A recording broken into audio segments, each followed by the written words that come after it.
The most used word this presidential election cycle, rigged. Donald Trump says it's already happening. Hillary Clinton and many others say it just doesn't happen, or at least not in great numbers. Tonight, correspondent Peter Ducey takes a fair and balanced look at fairness in the election.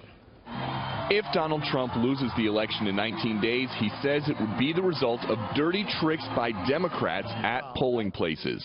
So you got 1.8 million people who are dead who are registered to vote, and some of them vote. One was a Republican, and after death became a Democrat. Some experts say it's not dead people they worry about most, it's people voting before they become citizens. One of the biggest vulnerabilities also is the fact that while it's illegal for non-citizens to register and vote, it's really an honor system. Back in 2013, the New York City Department of Investigations sent undercover officers to polling places to try to vote as either dead people or felons or people who don't live in the right district. And it worked about 97% of the time, according to a report by the National Review. But aside from undercover officers, illegal in-person voting appears to be far more rare.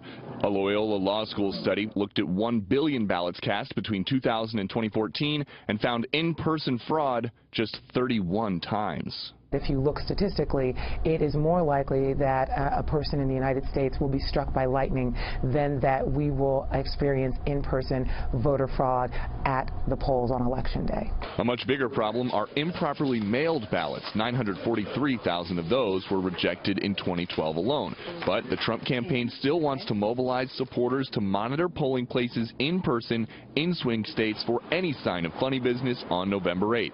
You can ask the board how many every hour, how many Republicans, how many Democrats, how many independents. Keep a running track of it. You just watch what's going on. But this afternoon, Pennsylvania's Secretary of State said there's nothing to worry about.